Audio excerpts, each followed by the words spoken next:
네, 오늘은 전능성과 목적을 같이 봐야 섭리를 이해한다. 전능성과 목적을 같이 봐야 섭리를 이해한다. 오늘 두 가지겠죠, 제목이. 그 전능성, 하나님의 전능성을 받아들이고, 이거 요즘에 굉장히 많이 강조했어요. 근데 또 하나, 하나님의 뜻을 이해하기 위해서는요, 목적을 반드시 품을 줄 알아야 된다는 것입니다. 우리 창세기 내용을 한번 본다 그러면 16장에는 도망갈 하갈의 얘기가 나오죠. 그 아브라함의 축복의 자리를 떠났습니다. 하나님 명령이 뭐예요? 핍박이 있더라도 그 자리로 돌아가, 이런 거죠. 금요 차례 때 말씀드렸던 거지. 도마도 그 자리 떠나니까 의심하고 그러잖아요. 그러니까 도마에게 필요한 건 뭐예요? 아무리 실망이 있다 할지라도 예배의 자리 떠나면 안 돼. 기도의 자리 떠나면 안 돼. 그리고 선교의 자리 떠나면 안 돼. 우리 큰애가 어렸을 때 똑똑하다 그랬죠. 에버랜드에서 길을 잃어버렸는데 지가 예수님인 줄 알고 잃어버리고 있었는데 금방 찾았어요. 왜냐하면 헤매지 않고 그 자리에 있었어요. 그러니까 금방 찾죠. 근데 자기 의지가 있는 사람들은요, 자기가 뭐 찾겠다고 헤매요. 그래서 하나님 놓치고 긴 방황 속에 있다라는 것입니다. 그래서 창세기 16장은 그 자리로 돌아가면 된다는 거예요. 그 자리, 탕자가 있어야 될 자리, 아버지 품이죠. 돌아가야 되고 잃어버렸으면 그 자리에 서 있으면 됩니다. 그럼 아버지께서 찾아오신다, 그런 얘기고. 17장에서는 이름 바뀌는 사건인데 17장에서 중요한 것은 뭐냐면 할례가 나오잖아요. 믿음이라는 것은 외적인 행동이 아니라 내면의 문제다. 그래서 신약에 와서는 마음의 할례, 또 신약에 더 와서는 또 뭐라고 얘기를 합니까? 성령께서 우리 안에 내주에 계신다. 신앙은 껍데기 문제가 아니라 내면의 문제다. 이런 것들을 다루어주고 있습니다. 이제 18장에 넘어오면 신앙의 우리 정리를 좀 해보는 거예요. 우리 예수 믿는다라고 하는 모든 사람들이 하나님의 전능성에 관해서는 그리 어렵지 않아요. 근데 전능성 하나만 갖고 되는 게 아니라 X축, Y축이 있어야 깊이가 있는 거와 마찬가지로 깊이 있게 들어가려고 그러면 또 하나의 축이 있다는 거예요. 하나님의 뜻을 물어보는 거. 목적이 뭔지, 하나님의 목적이 뭔지. 이 두 가지를 같이 이해해야 아, 이게 하나님의 섭리구나 라고 하면서 해석이 가능하고 이해가 가능하고 우리 믿음이 흔들리지 않을 수 있다는 것입니다. 대부분 천박한 사람들의 믿음의 특징이 뭐냐면 하나님의 전능성만 믿어요. 하나님 전능한데 왜 안 해줘요? 그러고 막 매달리고, 그죠? 우리 한국 사람 특유의 하나님의 보좌를 뒤흔든다 그러고, 하나님 어지러워서 어떻게 살겠어요? 그거 막 흔든다 그러고. 근데 사실은 특징은 뭐예요? 내 뜻 관찰하려고 그러는 거 아니에요? 그럼 그건 아니잖아요. 그래서 어떤 거는 하나님의 뜻을 이루는 것 같이 보이기도 하고, 어떤 건 욕심 같기도 하고, 그러니까 어떤 거는 기복신앙 같기도 하고, 어떤 건 제대로 믿는 신앙 같기도 하고, 이렇게 들쑥날쑥하는 이유가 뭐냐면 목적이라는 또 하나의 축을 놓쳤기 때문에 그렇다는 것입니다. 오늘 아브라함 사건을 통해서 이 두 가지 축이 있어야 하나님의 섭리를 온전히 이해할 수 있다. 이것을 우리에게 말해주고 있습니다. 앞에 부분은 뭐 많이 하는 얘기가 좀 간단히 할게요. 첫째는 하나님의 전능성인데 10절을 보니까 내년 이맘때에 아들을 주겠다, 이렇게 얘기를 합니다. 그 여러분의 인생 가운데도, 오늘 예배드리는 성도들 인생 가운데도 하나님의 이런 축복이 임하기를 바랍니다. 내년 이맘때 아들 얻기를 원합니다. 아들 다 얻으시라고요. 근데 이 아들이 육적인 아들뿐만 아니라 영적인 아들이 되면 되잖아요. 영적인 아들을 많이 품을 수 있는 것, 재생산이 가능한 그런 성도가 되기를 원합니다. 우리 인생 가운데 이루어야 될 목표들이 있잖아요. 또 풀어야 될 과제들이 있잖아요. 예배 드리면요, 하나님의 전능성을 믿고 의지하면 하나님께서 그 문제를 풀어주신다라는 것입니다. 근데 믿음은 쉬운 게 아니죠. 그 11절에 보니까 12절까지 사라가 이런 얘기를 해요. 이거 아브라함의 생각하고 똑같은 거죠. 자꾸 자기를 쳐다봐요. 우리가 문제가 되는 게 뭐냐면 시선의 문제인데, 나를 쳐다보고 상황을 쳐다보면은 믿음 있는 사람도 흔들려 버립니다. 사라의 논리는 뭐냐면 나를 쳐다보는 거예요. 나는 늙었고, 나의 확장이죠. 남편을 보니까 더 늙었고, 맞잖아요. 10살 더 맞으니까 더 늙었잖아요. 나는 늙었고 남편은 더 늙었고, 또 자기를 분석해 보니까 말하기는 민망하지만 생리가 끊겼고. 그럼 무슨 얘기예요? 이게 불가능하다라는 거예요. 불가능하다. 근데 내년 이맘때 아들이 있겠다. 너무 현실과 하나님의 약속이 너무 틀린 거예요. 그래서 비웃었대요. 여기서 웃는 건 비웃음이라는 것입니다. 우리 인생이 그래요. 지금도 믿는다고 하면서도 신앙이 힘든 이유가 뭐냐? 요 첫 번째 단계도 못 넘어가요. 하나님의 전능성도 못 믿어. 그래서 내 상황을 보니까 상황이 너무너무 힘든 거예요. 나를 보니까 내가 너무 비참한 거예요. 근데 하나님의 약속은 너무 허황돼 보여요. 그래서 이게 말이 되느냐 이럴 때 하나님께서 이제 시비 걸죠. 내가 못할 게 뭐가 있어? 14절에 그러잖아요. 그죠? 여호와께서 능가지 못할 일이 있겠느냐? Is anything too hard for God? 하나님 앞에 능치 못할 게 뭐가 있느냐? 이게 굉장히 중요한 표현이에요. 내가 하나님인데 내가 못할 게 뭐가 있니? 이제 그런 얘기죠. 그러니까 1단계는 하나님이 전능성을 믿어야 돼요. 이것도 못 믿는다 그러면 이거 출발도 안 되는 거죠. 우리는요, 큰 거는 믿으면서 작은 거는 안 믿는 경향이 있어요. 제가 그 얼마 전에 노아 방주 얘기를 했습니다. 노아가 방주 만든 것도 힘든 거지만 더 놀라운 건 뭐냐면 그 어떻게 모든 동물들을 잡아왔을까 둘씩. 근데 잡아온 게 아니라 they will come to you. 하나님께서 자기 발로 노아에게 나왔다 그러죠. 그죠? 자기 발로 나왔다고. 그 설교를 했습니다. 그랬더니 어떤 불신자가 우리 교회 다니는 불신자예요. 예배는 한 번도 안 빠지는데 불신자예요. 자기는 안 믿는데요. 근데 왜 나오냐 그랬더니 모르겠대요. 하여튼 그 불신자들 나오고 있는 사업하시는 분이에요. 사업해보시 저한테 질문을 했습니다. 목사님 이거 이상하다라는 거예요. 그 설교를 들어보니까 되게 이상하대요. 그 어떻게 개미가 손잡고 둘이 오냐고, 코끼리가 어떻게 코 잡고 이렇게 오냐고, 그죠? 이게 말이 되냐고. 그래서 그거는 못 믿겠대요, 그죠? 기발하긴 한데 목사님 해석이 기발하긴 한데 내가 기발하게 뭐 성경에 있는 얘기인데 뭐가 기발해요? 그랬더니 그거 못 믿겠대요. 제가 그랬어요. 근데 이분은 좀 묘한 게 뭐냐면 하나님이 계심을 믿냐 그러면 또 그거 믿는데요. 근데 불신자예요. 근데 하나님이 계신 건 믿겠대요. 존재는 믿겠대. 그래서 내가 그랬죠. 당신은 이게 큰 거는 믿는데, 지금 여기 계신 것 같긴 한데 큰 거는 믿는데, 아주 큰 거는 믿는데 왜 작은 걸 못 믿냐고. 하나님이 창조하신 거 믿는다고 하면서 왜 둘이 나오는 거 못 믿냐고. 창조하신 하나님 큰 걸 이루신 분이 작은 거 못 하겠냐고. 그래서 이스라엘 백성들에게 항상 문제가 있을 때마다 출애굽 백성들에게 하나님이 스스로를 뭐라고 표현해요? 창조주 하나님이라고. 내가 창조주 하나님인데 못할 게 뭐가 있어? Is anything too hard for God? 이거잖아요. 나한테 뭐가 힘들겠니? 그 말씀을 받아들여야 된다고요. 그래서 제가 설명을 그렇게 해서 연어, 캐나다 같은 데 연어 있잖아요. 연어 뭐 이따만한 연어가요. 그 폭포가 한 10m쯤 되거든요. 그걸 막 뛰어올라요. 정말 연어 뭐 진짜 엄청 많아요. 만약에 연어 그 비디오를 안 보여주고 우리가 상식이 없다 그러면 어떤 물고기가 죽기 위해서 폭포를 거슬러 올라간다. 이거 믿을 사람 있어요? 그럼 그거 물을 거 아니에요. 왜 올라가요? 죽으려고. 죽으려고 왜 가요? 말도 안 돼. 이럴 거 아니에요. 근데 사실 그런 일이 있어요, 없어요? 있지요. 연어는 자기 태어난 곳으로 가가지고 알 낳고 죽잖아요. 그 죽고 우린 또 그걸 맛있게 먹고 그러잖아요. 그죠? 이건 왜 이렇게 된 거죠? 하나님이 그렇게 만드신 거예요. 연어가 폭포를 거슬러 올라가게 만든 거 하나님이 만드신 거라고요. 연어를 만드신 하나님이 거슬러 올라가게 만드신 거예요. 큰 걸 만드신 분이 작은 거 못 하겠냐고요. 우리가 하나님의 전능성을 못 믿는 이유는 하나님 근본을 못 믿기 때문에 그런 거예요. 창조주 하나님을 믿고 그 하나님이 나의 아버지라 그러면 우리가 믿지 못할 일이 하나도 없다라는 것입니다. 그래서 우리는 사실 고민할 필요가 없어요. 이게 자잘한 거 구하지 말고요. 마태복음 6장 33절의 말씀대로 그의 나라와 그의 의를 구하면 돼요. 그럼 이 모든 것을 너에게 더해 주시리라. 이방인의 기도가 뭐예요? 이방인의 기도는 하지 말라는 거거든요. 너는 염려하여 이르기를 무엇을 먹을까, 무엇을 마실까, 무엇을 입을까 이렇게 하지 말래요. 그때 우리는 하지 말라는 기도만 골라서 하잖아요. 기도에 뭐 대부분이 그거 하는 거 아니에요? 맨날 달라. 주님이 이런 거 구하지 말래요. 오히려 뭘 하라고요? 그의 나라와 의를 구하라. 그렇게 할 수 있는 이유가 뭐죠? 우리가 믿는 하나님은 전능하신 하나님이기 때문에, 못할 게 없는 하나님이기 때문에. 그래서 전능성을 믿고 의지하는 게 되게 중요하다는 것입니다. 제가 이거 어떻게 깨달았냐 하면은 우리 교회에서 어떤 그 비디오를 하나 만들었죠. 어떤 형제인데 부산에서 이제 직장에 다니는 형제예요. 그냥 말해버릴게요. 김진희 형제인데 23기. 근데 그 형제한테 누가 인터뷰를 하나 있대. 저도 뭐 처음 봤어요. 이렇게 뭐 교회에서 깔린 게 아니고 뭐 유튜브인가 어디죠? 페이스북인가 거기서 봤어요. 이런 것도 다 있네 하고 봤다고요. 봤더니 형제가 그런 거더라고요. 부산에서 근무지가 있는데 서울까지 와가지고 계속 예배 드린대요. 예배 드리는데 419km를 달려온대요. 5시간 반 걸리는데 자기는 뭐 목적을 위해서 좀 더 빠르게 온대요. 그러니까 과속한다는 얘기죠. 하여튼간에 그래서 빨리빨리 온대요. 근데 왜 그러느냐 그랬더니 자기는 예배가 중심이기 때문에 그렇다고. 예배가 중심이기 때문에. 그러니까 당신에게 그 예배가 차지하는 비율이 어떻게 되냐 1000% 그러더라고요. 그러니까 뭐 절대적인 거란 거죠. 100%로 안 돼가지고 그냥 과장되게 1000%라고. 그래서 형제가 하는 얘기가 금요일 날 아침 7시에 출근해서 저녁 7시에 퇴근이래요.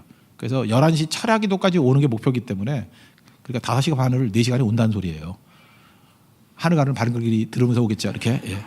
빨리 오는 거예요. 와서 차량기도 하고 토요일 날 쉬고 주일에 예배 드리고 이제 딱 부산으로 또 내려간대요. 그 반대 역순. 그거를 한 주도 빼놓지 않고 계속 한다라는 것입니다. 그러니까 왜 그러냐 그랬더니 나는 예배가 중심이기 때문에. 그리고 뭐 여러 가지 얘기가 있어요. 다른 걸 해봤지만 이거보다 중요한 건 없습니다.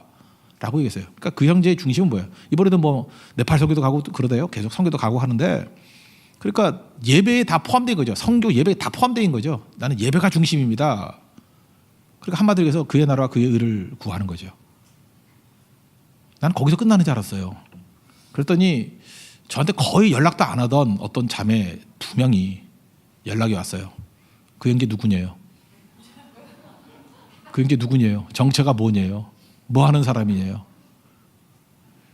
그 형제가요, 나이도 꽤 찼는데 이제 결혼할 나이도 됐죠. 근데 한 번도 자매를 위해서 저한테 기도해 본 적이 없고 결혼을 놓고 기도한 적도 없어요. 그의 나라와 의만 구했어요. 내가 볼 때 벌써 풀려요. 그리고 어떤 그 서울에 계신 성도님은 그러더라고요. 그냥 우리 회사에 채용할까 이런 얘기도 하는 것 같고. 제가 마태복음 6장 33절이 그 장 이해가 되더라고요. 그의 나라와 그의 의를 구하니까 나머지는 다 덤을 얻는 거지. 지금 사람이 없다 그러잖아요. 신실한 사람이 없다 그러잖아요. 진짜 믿을 만한 사람이 없다 그러잖아요. 나라와 의를 구하니까 나머지 문제는 풀리는 거예요. 제가 보니까 안 되는 인생들은요, 만나면 맨날 기도 제목이 결혼이고 만나면 뭐 취업이고 이런 사람들이 안 돼요. 그건 구하지 말라 그랬잖아요. 무엇을 먹을까, 무엇을 마실까, 무엇을 입을까. 덤으로 얻을 거를 인생의 목표로 삼는 게 아니잖아요. 그거 왜 그러죠? 전능하신 하나님이라니까. 전능하신 하나님. 우리 아버지예요. 아버지가 전능하신 하나님이에요. 근데 못할 게 뭐가 있겠어요. 그러니까 그 믿음 가지고 나아가면 언제나 승리할 수 있다라는 것입니다. 그래서 예수님께서 친히 말씀하셨어요. 마가복음 10장 27절 보니까 사람으로서는 할 수 없으나 하나님으로는 그렇지 아니하니 하나님으로는 다 하실 수 있느니라. 하나님의 omnipotence, 전능성. 사람은 못해도 하나님은 다 하실 수 있느니라. 그러니까 하나님 바라보면 된다는 거예요. 시선의 문제죠. 나 바라보고 상황 바라보면 언제나 뭐 안 된다 그러고 배신하려고 그러고 비겁해지고 그래요. 사람이 두려워지고. 근데 전능하신 하나님을 바라보면은 하나님은 못하실 일이 없잖아요. 그래서 그의 나라와 그의 의를 구하는 인생을 살 수 있다라는 것입니다. 제가 리더모임 때 그런 얘기를 했어요. 그 마가를 좀 부럽게 여기라고. 마가가 제일 부러운 것 중에 하나가 뭐냐면 마가의 다락방이에요. 저는 부자잖아요. 그러니까 마가의 다락방에 120명이 모여서 예배드리고 그 예루살렘 교회였고 예수님 최고의 만찬도 거기서 했고. 그러면 이렇게 기도하면 되잖아요. 하나님, 내게도 오픈하우스 하겠습니다. 집 넓은 집 이렇게 오픈하우스에서 우리 집에서 예배도 드리고 성경 공부도 하고 선교사님 오면 주무시기도 하고 뭐 이렇게 하는 꿈이 있습니다. 라고 하면 그게 그의 나라와 의를 구하는 거 아니에요? 그럼 큰 집 안 주겠어요? 제가 LA에서 치과를 하시는 어떤 성도예요. 이런 얘기 안 할게요. 성도님인데 그분한테 제가 집회를 가가지고 이런 비슷한 말씀을 증거했던 적이 있었던 것 같아요. 그랬더니 이분이 뭐 혼자 듣고 혼자 해석을 하고 혼자 순종을 한 거예요. 그런 기도를 계속 했답니다. 꿈이 뭐냐면 LA에 그 선교사님들 자녀들이 많이 가 있거든요. 많이 오는데 선교사님 자녀들이 좀 열악해요. 돈도 없고. 이분의 꿈이 뭐냐면 선교사 자녀들을 뭐 몇십 명 이렇게 먹여서 도와주는 거래요. 제가 갔을 때 8명의 선교사 자녀가 그 집에 있더라고. 그러니까 적어도 방이 8개는 되겠죠. 여러분 그 집에 방이 20개 있는 집이더라고. 그 기도하고 하나님께서 방이 20개인 집을 주셨어요. 그리고 학비도 대주고 점점 더 사역이 커지는 거예요. 그분이 치과 장비 이거 들고 다니는 것만 2억 원어치래요. 맨날 들고 다 다녀요. 그래서 뭐 이렇게 잔뜩 보따리 지고 뭐 전 세계 돌아다니면서 1년에 6개월씩은 봉사한대요. 그런데도 되잖아요. 그게 꿈이거든요. 그의 나라와 그의 의를 구하니까 나머지 더해 주시잖아요. 왜죠? 왜? 전능하신 하나님이 우리 아버지시기 때문에. 그래서 여러분들 그런 꿈을 가지고 좀 뛰라고요. 근데 어떤 사람은 기도도 못해요. 그거. 그게 말이 되냐고. 내 형편에서 말이 되냐고. 그러니까 믿음대로 되는 거죠. 그 믿음대로 될지어다. 여러분 믿음이 커지길 원합니다. 믿음이 커진다는 건 단순해요. 뭐 딴 믿음이 아니에요. 아버지가 전능하신 하나님이라니까요. 그 놀라운 일들이 이루어지게 된다는 거 믿고 의지하고 나아가는 하나님의 종 되길 바랍니다. 다윗도 보면요. 이 시선이 되게 중요한 건데 시편 3편이 압살롬에게 쫓기면서 무지 고생하는 얘기가 나와요. 시편 3편 1절 2절 보니까 뭐 대충 읽어보면 이거예요. 하나님 내 대적이 왜 이렇게 많습니까? 내 안티들이 왜 이렇게 많습니까? 나를 둘러 치려는 사람들이 떼거지로 오네요. 뭐 이런 얘기예요. 많은 사람들이 나한테 말하기를 대사까지 집어넣었어요. 너는 하나님께 구원을 받지 못한다 그럽니다. 1절 2절은 아주 눌려있는 절망의 얘기예요. 근데 2절 끝나고 난 다음에 가로치고 셀라 가로 닫고, 셀라는 읽는 게 아니라 그랬죠. 셀라는 뭐예요? 포즈, 잠시 멈추는 거예요. 그래서 셀라라고 나오는 것은 하나님 바라보는 거예요. 셀라. 그리고 여러분 읽을 때도 셀라가 나오면 멈추고 하나님을 묵상하세요. 하나님을 바라보세요. 그게 예배거든요. 하나님 바라보는 거예요. 3절에서 완전히 얘기가 달라져 버립니다. 여호와는 나의 방패시오 나의 영광이시오. 절망이죠. 3절에서 셀라 이후에, 묵상 이후에, 예배 이후에 달라져요. 여호와는 나의 방패고 영광이래요. 그리고 그 다음에 세 번째가 너무 인상적이에요. 나의 머리를 드시는 자래요. 대적들이 와가지고 나를 넘어뜨리고 내게 압박하고 안티질하고 하면 고개가 숙여지죠. 왜 고개가 숙여지죠? 절망 때문에. 근데 주님께서는 오셔서 방패로 막아주시고 나를 영광스럽게 해주시고 특별히 고개를, 머리를 들어주신대요. 오늘도 여러분들 고개 숙이고 있는 인생들이 있습니까? 너무 힘들어서 머리 차박고 있는 인생들이 있죠. 예수님 오셔가지고 하시는 일이 뭔지 알아요? 고개 들어라. 머리를 들어주시는 분이라는 거예요. 그래서 4절에 뭐라고 나오는지 아십니까? 그래서 내 목소리로 여호와께 부르짖으니 그가 성산에서 응답하시는도다. 이게 다윗이에요. 다윗의 인생이 그랬습니다. 처음에는 환경과 자기 자신을 바라보니까 너무너무 힘든 거예요. 셀라 하면서 시선을 주님께 향하고 주님 바라보니까 이제 내 머리를 드시는 분이라고요. 다윗의 표현 가운데 머리를 드시는, 고개 들라라는 말과 머리를 드시는 하나님이라는 표현이 굉장히 많아요. 제가 그래서 알게 됐어요. 다윗은 거북목이었어요. 컴퓨터를 많이 봐서 거북목이 아니라 항상 기가 죽어가지고 고개 숙일 때마다 그런 예배드리고 기도할 때 하나님께서 어떤 하나님이시냐, 여러분 자기가 믿는 하나님이 고백이 나오잖아요. 내 머리를 드시는 하나님이래요. 고개 팍 숙이고 기죽어 있는데, 우리 어른들 표현에 약해 죽었다 그러죠. 그냥 팍 죽어 있는 사람들에게 예수님 오셔가지고 머리 들어주신다는 거예요. 시선입니다. 시선. 왜요? 우리 아버지께서 전능하신 하나님이고 우리 아버지께서 죽음이 이기신 예수님이기 때문에 이 전능성이에요. 그래서 여러분 전능성에 대해서 확고하게 붙들 줄 아는 우리 믿음의 종도 되기를 바랍니다. 이건 뭐 다 아는 얘기죠. 이게 너무 많이 강조했기 때문에. 이 강조한 얘기를 이렇게 또 오래 설명을 했네. 원래 5분만 하려고 그랬는데. 너무 좋다는 얘기죠. 근데 이거 가지고 이제 두 번째인데, 이제 목적이 중요하다는 거예요. 이거 가지고 하나님 섭리가 다 이해가 안 돼요. 제가 보니까요, 어떤 사람이 하나님께 실망한 사람이 있어요. 필립 얀시의 책도 있죠. 하나님 당신에게 실망했습니다. 실망했던 이유가 뭐냐면 이거예요. 하나님이 전능하다 그러는데 실망을 해. 이거 뭐냐면 더 화가 나는데, 하나님 전능하시다면서요. 그래 맞다고. 그래서 빈정대요. 근데 왜 안 도와줘요? 하나님 돈 많다면서요. 좋다고. 근데 왜 난 돈 하나도 없는데 왜 돈 안 줘요? 하나님은 뭐 모든 질병 다 고칠 수 있다면서요. 성경 보니까 뭐 다 고쳤대. 보니까 만나는 거 다 고쳤대. 근데 왜 난 안 고쳐요? 그러니까 여기서 다 헷갈리는 거예요. 사람들이 전능하신 하나님 그러고 믿습니다 하고 막 밀고 나가는데, 전능하다 그러는데 왜 나는 안 고쳐줘요? 왜 나에게는 안 줘요? 왜 나는 안 건져줘요? 그러니까 화가 나는 거예요. 하나님의 전능성이 나로 하여금 분노를 일으킵니다. 그런 거예요. 다 하실 수 있다면서 왜 안 하는 거예요? 그래서 지금 많은 사람들이 욥도 헷갈리는 거, 우리가 보통 악인의 형통 그런 거 헷갈리는 게 그거잖아요. 이제 막 열받는 게, 전능하다면서 왜 이 꼴을 만들어놨어요, 주님? 전능하다면서 왜 악인이 형통해요? 왜 전능하다 그래서 이 꼴이 뭐예요? 이거 아니에요? X축이 전능이라 그러면 Y축이 하나 더 있어요. 목적이에요. 목적. 제가 이긴다라는 얘기를 한번 설명했죠. 이긴다가 뭐죠? 이긴다가 목적을 이룬다는 걸 했죠. 제가 어렸을 때 우리 가족끼리, 우리 부모님 가족이 셋인데 15명이 북경에 그때 여행을 갔던 적이 있어요. 자금성에 갔는데, 우리 어렸을 때예요. 막내가 저거 달리기를 하자 그랬죠. 첫 번째는 져주고, 두 번째 이겨서 1대1 되고, 마지막에는 져줘서 2대1로 졌어요. 제가 진 거예요?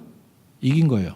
왜냐하면 그냥 게임으로만 한다 그러면 2대1로 졌지만, 목적을 이루는 것이 이긴다라는 정의를 내린다 그러면 제 목적은 뭐였냐면 딸하고 친밀해지는 거, 딸에게 자신감을 주는 거였어요. 그 져놓고 난 다음에 딸하고 너무너무 친해졌어요. 그 져주고 난 다음에 딸이 너무너무 자신감이 생겼어요. 그러면 친밀해진 것과 자신감이라는 목적을 이루었어요? 못 이루었어요? 이루었다고요. 그러면 이긴 거예요. 그래서 예수님 그러잖아요. 내가 세상에서는 너희들이 세상에서 환난 당하나 담대하라. 내가 세상을 이겼노라. 환난 당하는데 왜 이겼다 그래요?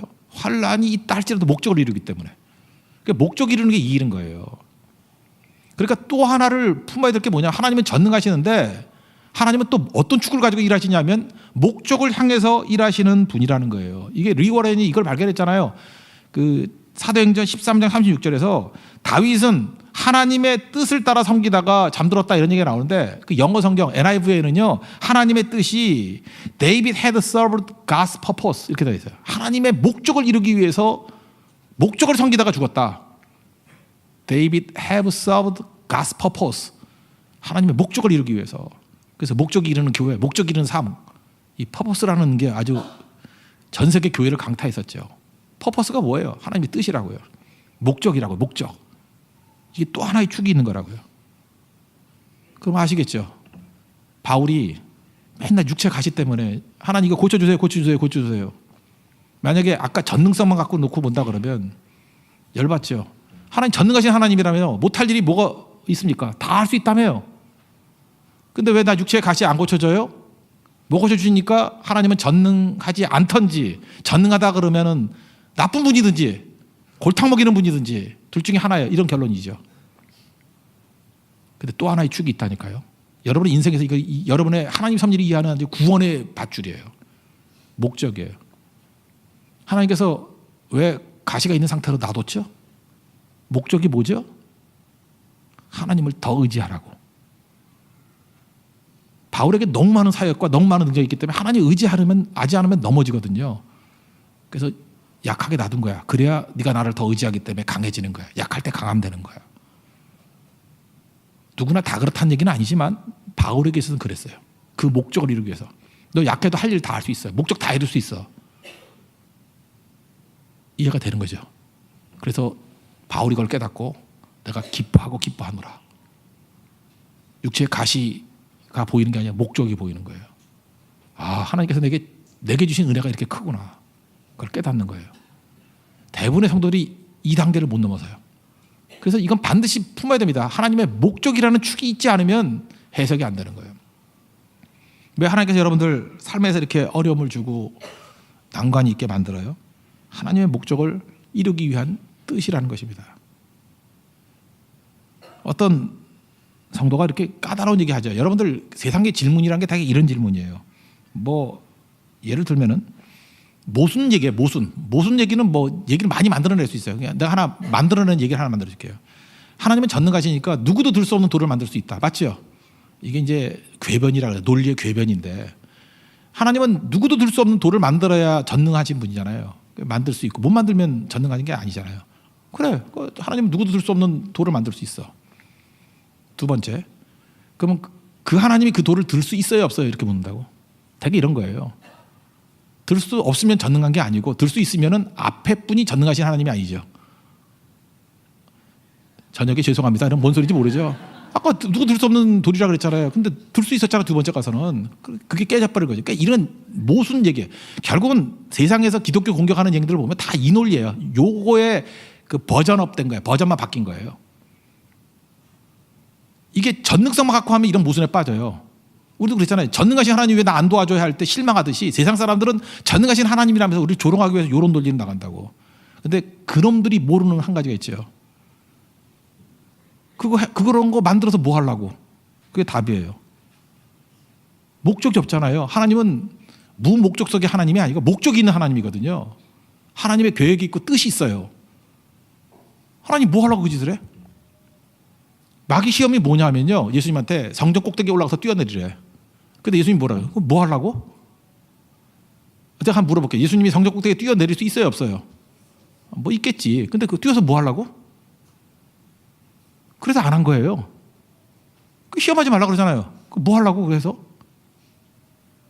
예수님이 5,000명을 먹이신 예수님인데 돌로 떡 만들 수 있어요, 없어요?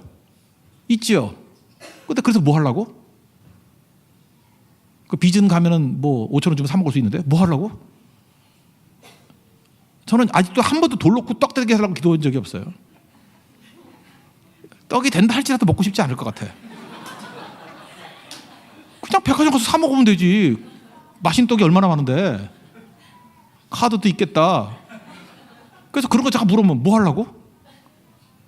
그 뭐죠? 전능성의 문제가 아니라 뭐 하려고? 목적이 없잖아요. 목적이 없는 것 갖고 자꾸 싸우게 만든다고요. 그러니까 이렇게 생각하면 돼요. 우리의 삶에서 하나님은 전능하신 거를 믿고요. 근데 문제는 뭐냐 하면 하나님의 뜻이 뭡니까? 하나님 목적이 뭡니까? 목적이 있다 그러면 잘 보세요. 십자가 고난이잖아요. 근데 십자가가 승리의 패배, 승리죠. 왜요? 목적이 뭐예요? 십자가를 통해서 인간을 구원하는 거, 인류를 구원하는 거. 성공해서 실패했어요. 성공했죠. 그래서 지면서도 이기는 거예요. 그게 목적을 이룬 거잖아요. 전능하신 하나님은 전능성과 함께 목적과 함께 일한다는 거예요. 두 가지. 그럼 하나님의 뜻을 다 이해할 수 있다라는 것입니다. 여러분 이거 놓치지 마십시오. 제가 이런 비스무리한 것들을 한번 느꼈던 게 뭐냐면 이거를 설교에서 얼마큼 표현해야 될지 모르겠는데 말레이시아 선교 5월 달에 이번에는 안 가고 가을에 갑니다. 그냥 솔직하게 얘기하면 준비위원장 하는 형제가 취업을 했어요. 근데 최초 3개월 동안에는 빠질 수가 없대요. 그러면 딴 사람 세워서 가도 되긴 되는데 이슬람권이잖아요. 이슬람권에 우리가 연계를 비밀리에 다 해놨거든요. 우리 교회를 안 가요. 상수 문화센터라 가고 있어요 지금. 근데 이게 문제가 되잖아요. 근데 준장이 바뀌어가지고는 이게 위험해질 염려가 있어요. 그래서 그렇다 그러면은 내가 볼 때 상황이 그래요. 그 형제 개인적인 진로도 있고 해서 그러면은 이번에는 빠지고 가을에 가자. 거기서 끝나는 게 아니고 저는 이렇게 생각해요. 하나님은 우연이 없어요. 하나님은 의미 없이 뜻 없이 일을 벌이신 적이 없거든요. 그때마다 반드시 묵상해야 돼요. 이런 일이 일어난 목적이 뭔가를 한번 묵상해 볼 필요성이 있어요. 그래서 제가 기도하는 가운데 하나님 이번에 왜 이런 일이 벌어지죠? 저는 전능하신 하나님 믿어요. 하나님이 하시려면 다 하실 수 있어요. 근데 이렇게 하신 거는 하나님의 분명히 목적과 뜻이 있다고요. 왜 이러셨을까요? 마음속에 부담으로 떠오르는 두 나라가 떠올랐어요. 하나는 캄보디아고 하나는 베트남이에요. 다 선교가다가 중단됐거든요. 캄보디아는 김원 선교사님이 하시다가 암으로 돌아가셨어요. 그래서 사모님이 계시는데 저하고 약속을 했어요. 자기가 재건하게 되면 다시 연계해서 하자고. 근데 아직도 재건이 아직도 안 되고 있는 것 같아요. 그래서 그건 기다려주는 게 약속인 것 같고 아직은 뭐 급한 게 아니니까. 또 하나는 베트남이었어요. 베트남 선교는 한 번 딱 갔다 왔는데 여러 가지 설명을 안 했지만 어려웠어요. 막 이단도 들어와가지고 난리치고 뭐 하여튼 한 번 갔지만 진짜 힘든 선교였어요. 그래서 중단이 됐거든요. 근데 베트남이 떠오르는 거예요. 이번 기회에 하나님께서 베트남과 연계되게 만드시는 것 같다. 베트남 박항서 때문에 지금 축구 열풍이 불고 한국 사람 되게 좋아해요. 갑자기 그렇게 돼버렸어요. 그리고 제가 1차 갔을 때 베트남 인구가 9천만이라고 그랬거든요. 근데 지금 1억이 넘었대요. 열심히 나가지고 1억이 넘었대요. 베트남은 대국입니다. 우리 남북한 합친 것보다 더 많아요. 큰 나라예요. 그리고 베트남은요 유교 문화권이에요. 그래서 허균의 누님이 허난설원이잖아요. 허난설원의 이렇게 허균이 북경에 사신으로 갔을 때 아마 그 누님의 시화집을 줬는 것 같아. 그때 베트남 사신이 그걸 받아가지고 베트남에 가져간 거예요. 그때는 필담이 가능했대요. 그때 베트남도 한자를 썼거든요. 한자 문화권이에요. 그래서 문화가 비슷해요. 같은 유교 문화권이에요. 프랑스가 식민지 하고 난 다음에 그 한자 다 없애버리고 지금 그 알파벳으로 쓰게 만들었어요. 그래서 베트남어 발음만 배우면요, 그거 크게 발음하면 우리 발음하고 비슷해. 한자들이 많기 때문에 그 대충 알아들어요. 그 정도로 문화가 유사한 곳이에요. 그렇다는 얘기는 무슨 얘기죠? 동남아시아 어떤 나라보다도 민도가 높고 강력한 민족이에요. 거기를 놓칠 수가 없잖아요. 그죠? 하나님께서 또 이런 길을 열어주시는 것 같아요.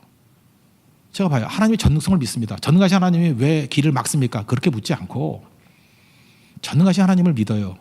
근데 잠시 멈추게 만들었어요.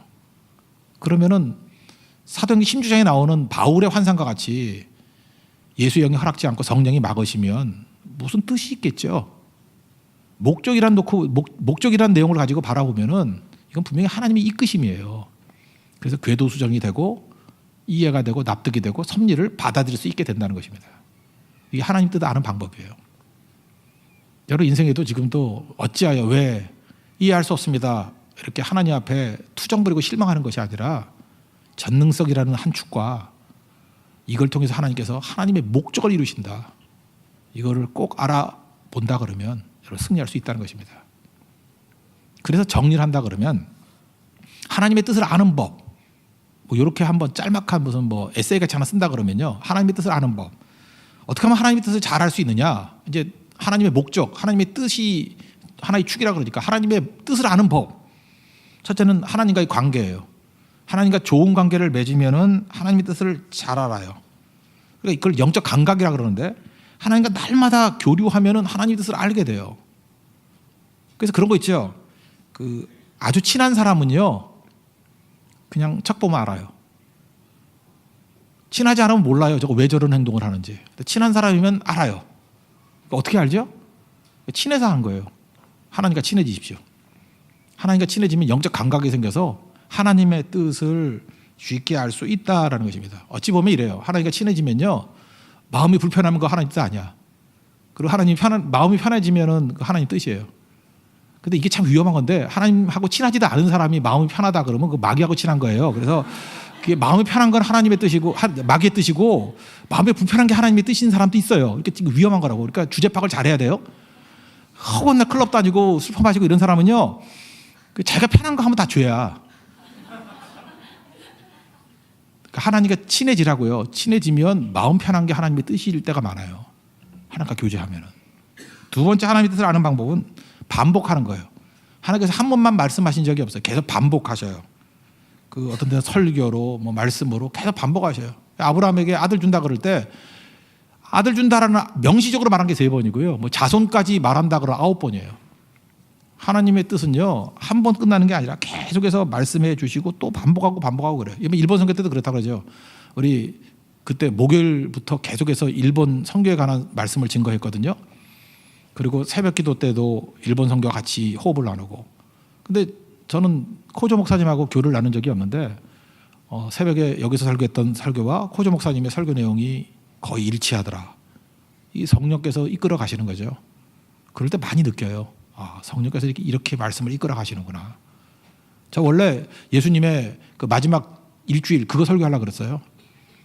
근데 하나님 성령께서 이끌어 가시는지 갑자기 월요일부터 베드로 전서 4장 5장을 통해서 그 초대교회 성도들의 고난을 묵상하게 만들더라고. 그 초대교회 상황이 일본 상황이라는 생각이 들면서. 그래서 그렇게 이끌어 가시거든요. 그게 맞아 떨어진 거죠. 하나님께서 그렇게 이끌어 가신 게 있다는 것입니다. 반복을 통해서. 그래서 똑같은 게 잠깐 반복이 돼요. 하나님은 한 번 주시는 게 아니에요. 그래서 하나님의 뜻이 무엇인지를 알게 되고, 세 번째 하나님의 뜻은요, 큰 그림으로 봐야 돼요. 작은 그림으로 보면 안 보여요. 큰 그림. 이걸 거대 담론이라고 그랬죠. 메타 디스코스. 큰 그림. 아까도 얘기했죠. 왜 준비 현장이 못 가게 됐느냐. 거기로만 끝나는 게 아니라 큰 그림이 있는 거예요. 아, 이걸 또 베트남으로 연결시키는 하나님의 또 뜻이 있구나. 나중에 이게 맞다 그러면은 그렇게 해서 한 사람의 일신상의 문제를 통해서 하나님의 성교의 흐름을 바꾸잖아요. 이게 기록하면 그게 굉장히 중요한 크리티컬 타임이 된 거예요. 그게 그 시간이 중요한 시간이 된 거라고요. 잘 보세요. 지금 아브라함의 가족 얘기예요. 아들이 없어서 아들 하나 낳는 문제 같지요. 그런 문제라 그러면 우리가 뭐 이렇게 말씀 나눌 필요나 있나요? 애 없는 집에서 애 하나 낳았다. 그 얘기가 아니잖아요. 이삭은요, 모든 믿는 자의 자손이에요. 이거는 메시아를 뜻하는 거예요. 메시아 왕국을. 아브라함이 지금 애 하나 문제가 아니라고요. 우리도 마찬가지예요. 우리 인생에 있어서 그 작은 문제 그거 하나가 아니에요. 보다 큰 문제가 있다. 보다 큰 문제. 그걸 이해하는 눈이 열려야 된다라는 것입니다. 그러면 잘 보세요. 하나님의 섭리는 하나님의 전능성과 목적에 의해서 이끌어간다 그러죠. 그래서 하나님이 목적에 의해서 어떤 때 나를 어려움에 처하게 만들 수도 있고, 그냥 막을 때도 있고, 무능하게 만들 때도 있고, 그래서 하나님의 뜻이 목적이 이루어진다 그러면 그럴 수 있는 거죠. 그래서 목적을 받아들이면 비로소 섭리를 받아들이는 믿음이 되는 거예요. 섭리를 받아들이는 게 뭐예요? 하나님의 뜻을 받아들이는 거예요. 뜻을. 겟세마네 동산에 그러잖아요. 아버지께서는 모든 거 다 하실 수 있습니다. 전능성. 그러나 나의 뜻대로 마옵시고 아버지의 뜻대로 되기를 원합니다. 목적성. 그 겟세마네 동산의 기도에 다 들어가 있잖아요. 전능하신 하나님이래요. 근데 목적으로 이루실 거래요. 이게 하나님의 섭리의 방법입니다. 예수님이 친히 정리해 주셨어요. 전능성과 목적성. 하나 팁인데 성경에서 굉장히 중요하게 하는 게 용서거든요. 일생지은죄를 용서해 주십시오. 우리 인사도 나누잖아요. 그 용서가 왜 중요하냐면요. 하나님의 섭리를 받아들이는 믿음이 있어야 용서가 가능한 거예요. 하나님이 섭리 가운데 나를 이끌어 갔어요. 그러니까 사람이 원수가 아닌 거예요. 사람이 나를 무너뜨린 게 아닌 거예요. 그거를 막을 수도 있는데 하나님이 허용하신 거라고. 그러니까 용서가 가능한 거죠. 그래서 용서하라는 것은 하나님의 섭리를 받아들이는 거랑과 똑같은 얘기라는 것입니다. 용서가 없으면 어떻게 살아가는지 알아요? 피해자 의식 가지고 살아갑니다. 피해자 의식은요, 멋지게 포장한 마귀의 장난이에요. 많은 성도들이 지금도 이 시대의 정신이 마귀가 저도 그렇고 여러분도 그렇고 다 이렇게 누구나 다 피해자 같이 느껴져요. 나는 피해자야. 이런 거. 뭐 부모로부터 피해 받은 거야. 뭐 사회로부터 피해 받은 거야. 뭐 피해자라는 의식이 있다고요. 피해자의 특징이 뭔지 알아요? 탓하는 거라고. 요한복음에 보면은 38년 된 병자가 있습니다. 예수님께서 낫기를 원하느냐 이렇게 물었어요. 그러면 낫기를 원합니다. 그럼 끝나는 거 아니에요. 근데 이 여자분이 뭐라 그러냐면 물이 동할 때 실로암 물이 동할 때 나를 넣어주는 사람이 없대. 그리고 딴 놈들이 빨리 새치기해서 들어간대. 그러니까 이 여자의 특징은 뭐예요? 낫고자 하는 마음보다도 뭐가 있는 거예요? 치유보다 뭐가 있는 거예요? 분노가 있는 거예요. 탓하는 거예요. 철저한 피해자 의식. 그러니까 넣어주는 사람이 없다라는 탓. 자식이 있어도 소용없다라는 탓. 우리 다 그러고 살잖아요. 부모가 도움이 되지 않는다는 탓. 전부 다 남 탓이에요. 남 탓. 남 탓이 왜 좋냐면요. 일단 편해요. 내가 변할 필요가 없거든. 피해자 의식이 너무 좋아요. 편해요. 내가 변할 필요가 없거든. 다 이놈의 나쁜 놈들이 문제거든. 사회가 문제거든. 그러니까 되게 편해. 정서적으로 되게 편해요. 그러나 의미와 가치 있는 일은 절대 못해요. 피해자 의식을 갖고 있는 사람. 그리고 피해자 의식이 너무 좋은 건 뭔지 알아요? 언제나 나는 정당해요. 피해자인 사람은 너무 좋잖아. 나는 정당하잖아. 가해자가 나쁜 놈이지. 생각보다요. 피해자로 머물러 있을 때 살만합니다. 편안함이 있죠. 정당성이 있죠. 의미와 가치만 없을 뿐이야. 그러니까 38년 된 병자는요. 나름대로 살만한 거야. 예수님께 와가지고 치유받기를 원한 게 아니고 불평하고 탓하기를 원한 거예요. 내가 이렇게 된 건 저놈들 탓이에요. 근데 38년 된 병자가 우리예요. 맨날 그러고 살아가. 예수님 뭐라 그래요? 내 자리를 들고 일어나라 그러잖아요. 무슨 얘기입니까? 내가 깔고 뭉갠 핑계, 네가 깔고 뭉갠 탓 그거 버리고 내 책임입니다. 인간이 제일 하기 싫은 말이 뭐라 했어요? I am a sinner. 내가 죄인입니다. Mercy on me. 나를 불쌍히 여겨주세요. 그때 그 여자 나왔습니다. 누가 용서하는지 알아요? 하나님의 섭리를 받아들일 수 있는 사람이 용서하는 거예요. 이건 섭리 가운데 이루어지는 거지 저 사람이 한 게 아니야. 그러니까 요셉이 용서가 된 거예요. 형들이 나를 판 게 아니에요. 하나님이 나를 먼저 보낸 거지. 성경을 보면요. 모든 주도권을 주권은 하나님께 있어요. 하나님이 다 하시는 거예요. 하나님이 은혜도 주시고 하나님이 구원도 주시고 다 하는데 딱 한 가지 인간이 가지고 있는 주도권이 있는 게 딱 하나가 있어요. 용서예요. 다 하나님이 먼저 하셨어요. 주기도문 보세요. 우리가 우리에게 죄 지은 자를 사하여 준 것 같이 우리 죄를 사하여 주옵시고. 인간이 모든 것 중에서 한 가지 우리가 주도적으로 해야 될 게 있어요. 용서만은 주도적으로 해야 돼요. 용서가 뭔지 알아요? 자아기 때문에 그래요. 자아 깨지는 거.